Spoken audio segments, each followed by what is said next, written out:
Et je vais vous inviter à faire une lecture et une méditation qui aurait dû être faite dimanche dernier, à l'occasion de la fête des pères et du culte de famille qui aurait dû avoir lieu. Mais comme derrière il y avait un risque d'explosion à l'usine, tout a été fermé dans le secteur et donc on a dû annuler au dernier moment les deux cultes. Donc on va dans l'évangile de Jean au chapitre 5 et verset 17. Jean chapitre 5 et verset 17. Je vous inviterai à faire une lecture un petit peu différente de ce passage que l'on connaît. Et on va y porter le regard familial, particulièrement de la relation père-fils. Mais Jésus leur répondit, « Mon Père agit jusqu'à présent, moi aussi j'agis. » À cause de cela, les Juifs cherchaient encore plus à le faire mourir, non seulement parce qu'il violait le sabbat, mais parce qu'il appelait Dieu son propre Père, se faisant lui-même égal à Dieu. Jésus reprit donc la parole et leur dit, « en vérité, je vous le dis, le Fils ne peut rien faire de lui-même. Il ne fait que ce qu'il voit faire au Père. Et tout ce que le Père fait, le Fils aussi le fait pareillement. Car le Père aime le Fils et lui montre tout ce qu'il fait. Et il lui montrera des œuvres plus grandes que celles-ci, afin que vous soyez dans l'étonnement. Car comme le Père ressuscite les morts et donne la vie, ainsi le Fils donne la vie à qui il veut. Le Père ne juge personne, mais il a remis tout jugement au Fils, afin que tous honorent le Fils comme ils honorent le Père. Celui qui n'honore pas le Fils n'honore pas le Père qui l'a envoyé. » Le Fils parle du Père. Permettez-moi de dire que nous pourrions être, au sens le plus noble qui soit du terme, dans une entreprise familiale, entreprise père et fils. À la différence que le Père est le Père éternel et que le Fils est le Messie. Mais néanmoins, la correspondance est bien tout à fait possible, entreprise père et fils. Ils créent le monde. Ils réalisent tout ce qui concerne l'œuvre du salut. Il va créer un nouveau ciel et une nouvelle terre. En attendant, il fait de nous de nouvelles créatures. Entreprise père et fils. C'est pas de la plomberie, évidemment, c'est pas de la maçonnerie, ni de la peinture ou autre société, mais entreprise père et fils du ciel. Quelle grâce qu'il y ait une unité comme cela dans le ciel. C'est d'ailleurs parce qu'il y a une telle unité qu'il y a des familles sur la terre, on va en reparler tout à l'heure, sans quoi, vous et moi, nous serions des créatures, c'est sûr, mais peut-être pas avec un niveau de relation comme celui qui nous a permis d'exister, c'est-à-dire un père et une mère. Voire une famille. Mon Père agit. Il est un Père dans l'action. Dieu est un Dieu d'action. D'ailleurs, ça se voit à tous les niveaux. Même les petites cellules de notre corps ne s'arrêtent pas. Notre cœur, qui l'aurait créé comme cela? Quand j'étais petit, je pensais qu'il s'arrêtait la nuit pour se reposer. Et puis après, j'ai appris, évidemment, comme tout le monde, qu'il se repose entre deux. Ça alors. Il faut le faire travailler parce qu'il est prévu pour travailler, et en travaillant, il est programmé pour se reposer. Dieu est un Dieu d'action. Nos pensées, il dit, vos pensées ne sont pas mes pensées. Ah bien, déjà que nous, de temps en temps, on en a presque mal à la tête tellement il y en a. Et toi, tu es infiniment au-delà de nos pensées. Dieu vit et pense à la vitesse de la lumière, et même bien plus vite que ça, parce que, et c'est cela qui nous désarçonne parfois, quand l'homme pêche, le plan du salut se met de suite en action comme si c'était déjà prévu, et ça nous pose un problème. Ça veut dire que Dieu avait prévu à l'avance, n'allons pas trop loin, mais ça veut dire que Dieu réfléchit à une vitesse qui n'est pas la nôtre. Parce qu'en fait, du côté de Dieu, il n'y a pas de temps qui passe. Nous, c'est les choses les unes après les autres. Et on réfléchit toujours une chose les unes après les autres. Et quand le péché arrive, on se dit, mais alors comment a-t-il fait pour réfléchir avant? Oui, mais avant, c'est nous qui disons avant.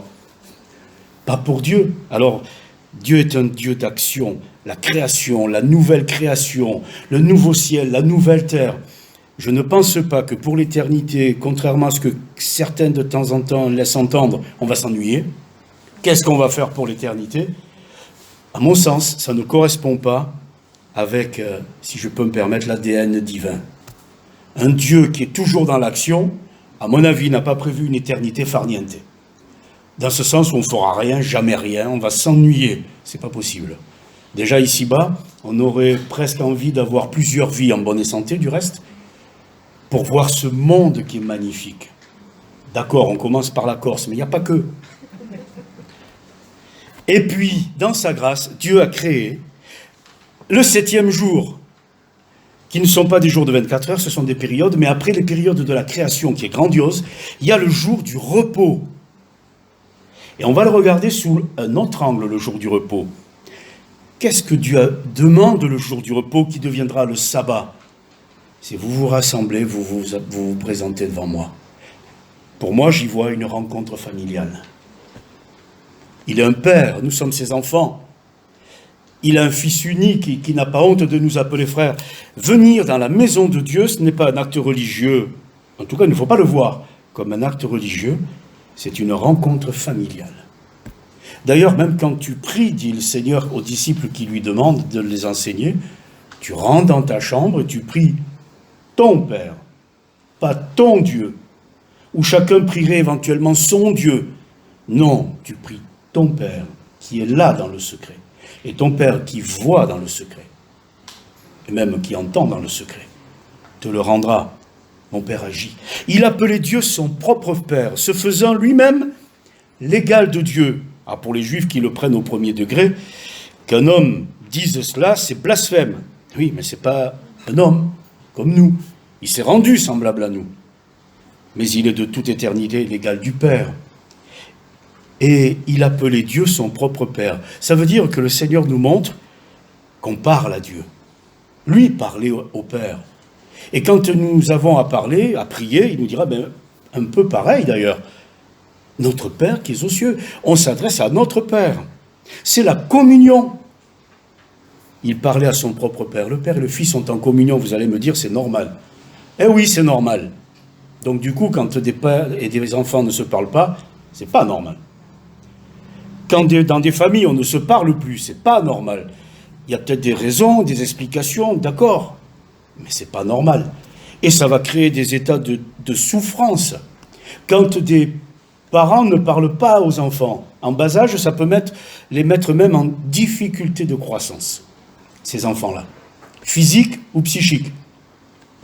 Et quand des enfants ne parlent pas aux parents, allez dans les maisons de retraite et dans certains services médicaux, et vous entendez des vieux dire « ils ne viennent plus me voir ».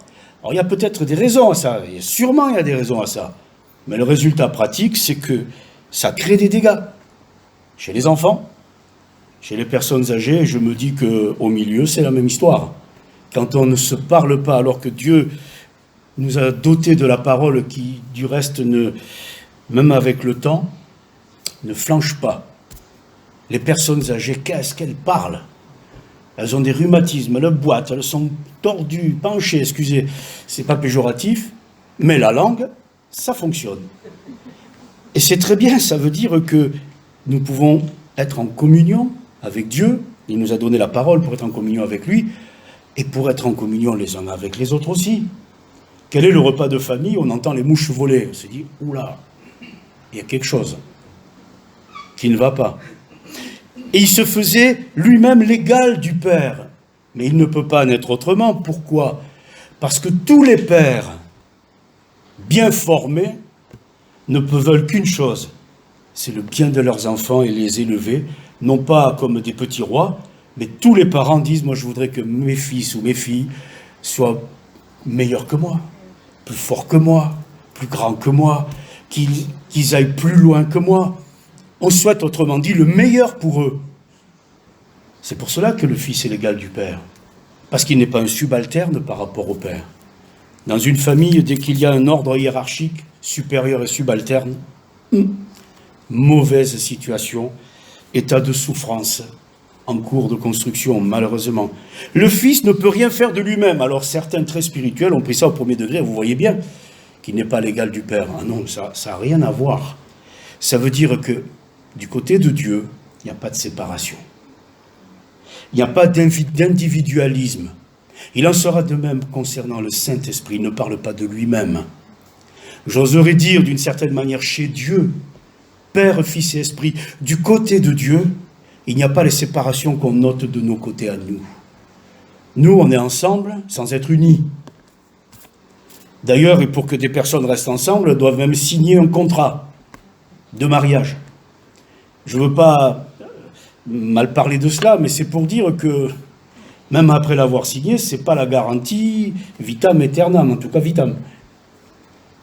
Il ne peut rien faire de lui-même, parce qu'il n'y a pas de séparation. Quand deux personnes arrivent à ne faire qu'un, c'est la réussite. C'est la réussite. Un commence à parler, l'autre continue la phrase. Ça, c'est excellent. Quand des parents sont comme ça, les enfants sont coincés. Parce qu'ils essaient d'aller voir maman pour avoir quelque chose. Ça ne marche pas, ils vont voir papa en se disant « je vais réussir », manque de peau, ils sont en communion. Ils sont en communion. Alors ça fait sourire quand on le voit sous cet angle-là. Mais en fait, ce serait tellement bien que ce soit tout le temps comme ça. Force est de constater que quand ce n'est pas comme ça, quand il y a séparation, quand il y a individualisme, il y a souffrance. Le Père aime le Fils, fallait-il le dire.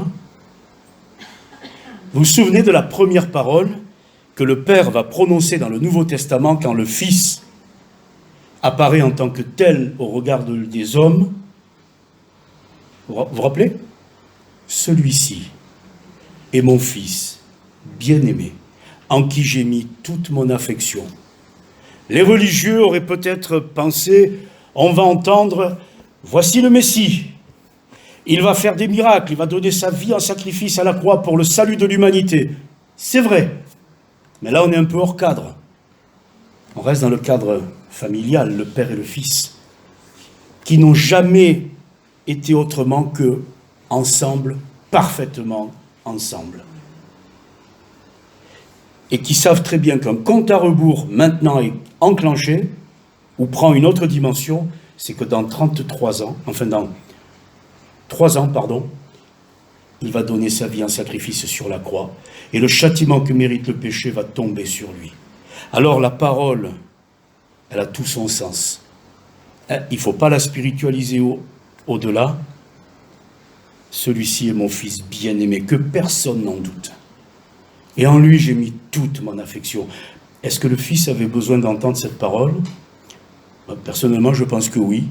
Parce que dans la nuit de Gethsémanée, il aura besoin de soutien. Les disciples ne pouvant le soutenir, c'est les anges qui vont être envoyés pour le soutenir. Le Père aime le Fils. L'amour entre le Père et le Fils est le fondement de l'humanité. Quand il n'y a pas d'amour, c'est fini. C'est fini. Mais quand il y a de l'amour, tout est possible. Tout est possible. Il lui montre tout ce qu'il fait. Alors d'aucuns ont pris cela aussi au premier degré. Vous voyez, le Fils ne peut pas tout, ne sait pas tout faire. Non.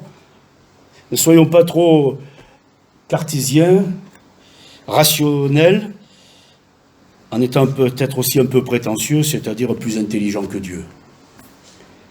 Il lui montre tout ce qu'il fait. Et le Fils le fait pareillement. On pourrait dire là que c'est la transmission du savoir et du pouvoir, du Père vers le Fils. Mais en fait, ça a toujours été. Quand on regarde l'acte créateur, l'Esprit se mouvait au-dessus des eaux et tout a été fait par lui, en lui et pour lui. Le savoir de l'univers est là. Et un jour, nous connaîtrons parfaitement. Parce qu'aujourd'hui, c'est partiel, notre connaissance. D'ailleurs, c'est écrit. Mais un jour, nous connaîtrons comme nous avons été connus. J'oserais dire en plaisantant, un jour, je serai intelligent, que personne ne rit. Tous ceux qui ont ri, ben vous aussi, vous serez intelligents un jour. Ne vous inquiétez pas. Un jour, nous pourrons. Aujourd'hui, nous sommes limités, mais un jour, nous pourrons. C'est la transmission du savoir et du pouvoir. Mon Père ressuscite les morts et donne la vie. Il m'a donné le pouvoir de ressusciter les morts et de donner la vie, c'est la même chose. C'est une altérité parfaite entre le Père et le Fils. Le Père a même remis tout jugement au Fils, parce que c'est le Fils qui va donner sa vie en sacrifice. Et pour une seule raison, parce que le Père nous aime. Et Dieu, le Père, nous a tant aimés. Eh ouais, faut remettre les passages dans le cadre, pas tellement spirituel, mais dans le cadre beaucoup plus humain, familial. Pourquoi Dieu nous a tant aimés? Parce qu'il est le Père et que nous sommes ses enfants perdus. comme le Père aime le Fils prodigue et l'attend, qu'il a donné son Fils unique, afin que celui qui croit en lui ne périsse pas, mais qu'il ait la vie éternelle. Et ce Fils, par amour pour nous, fraternel, il n'a pas honte de nous appeler frères, s'est rendu semblable à nous. Et il est devenu le charpentier. Matthieu 13, 55, Marc 6, 5. Matthieu 13, 55, Marc 6, 5. Il est le charpentier, il est le fils du charpentier. Il n'est pas venu comme un intellectuel entre nous. Si le Seigneur avait voulu montrer son intelligence, même Einstein XXL est à l'école maternelle dans le meilleur des cas. Il est l'intelligence. Il est la connaissance. Et il est venu comme le charpentier. Le charpentier de l'époque, j'ai essayé de trouver des livres sur les charpentiers de l'époque, je n'en ai pas trouvé. Alors, je vous invite à fouiller le sujet parce que je vais le fouiller de mon côté. Le charpentier de l'époque, dans le village, il y avait le charpentier, il y avait le ferronnier. C'est-à-dire celui qui travaillait le bois à tous les niveaux, de la chaise à la table, au meuble, jusqu'à la charpente, voire la maçonnerie, parce que la charpente, il fallait à un moment donné l'ancrer dans une bâtisse. Et puis il y avait le ferronnier, celui qui travaillait le fer pour tous les usages. C'est pas tellement comme le charpentier d'aujourd'hui.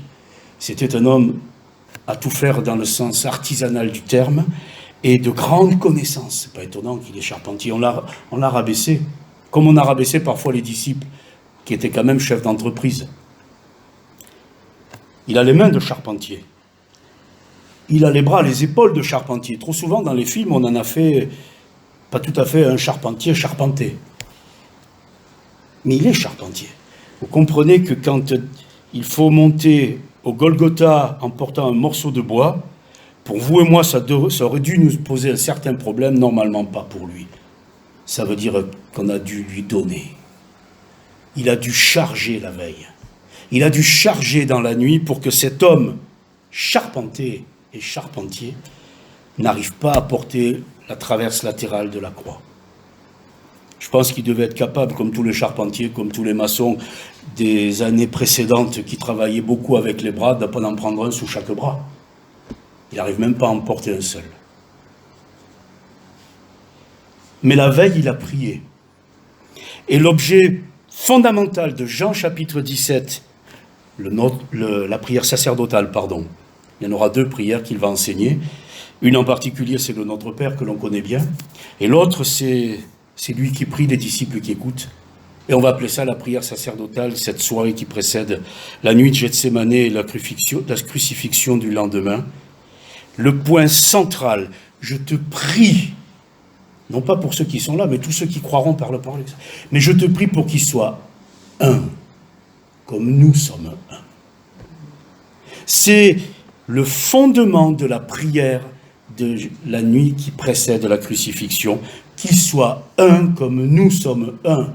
Vous comprenez que dans la vie chrétienne et dans la vie tout court, l'égoïsme, l'individualisme, ça ne vient pas de Dieu. Et ça fait des dégâts. Mais Dieu est le Dieu de l'unité. Mais comme il est le Tout-Puissant, il est capable de reconstituer ce qui s'est disloqué. Ce qui ne fonctionne plus.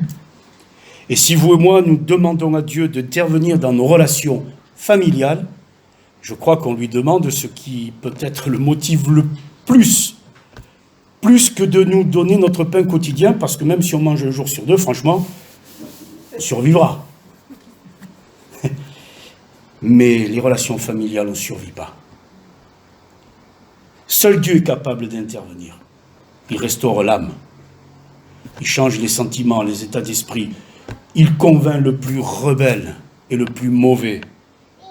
Prions pour que l'unité vienne de la part de Dieu dans les relations disloquées. Et ne dites pas que cette situation que je vis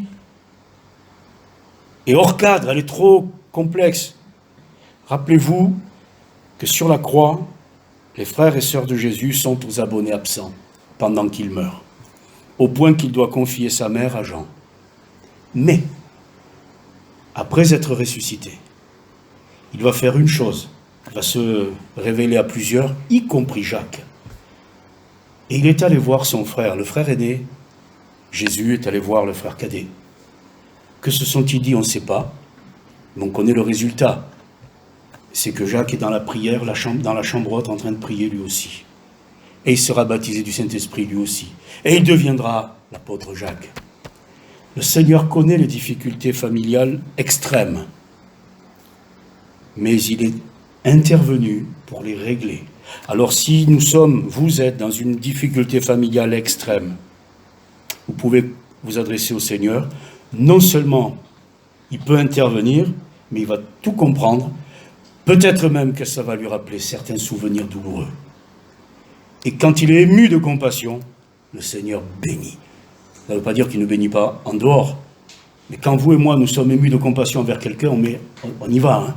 Eh bien, quand quelqu'un prierait le Seigneur en lui disant « Mais aide-moi dans cette situation familiale, que ce soit un couple, que ce soit des relations entre frères et sœurs, entre parents et enfants, de quelque niveau que ce soit, où tout est détruit au point que on aurait envie de régler la situation autrement, souvenons-nous qu'il est allé voir Jacques, entre quatre yeux.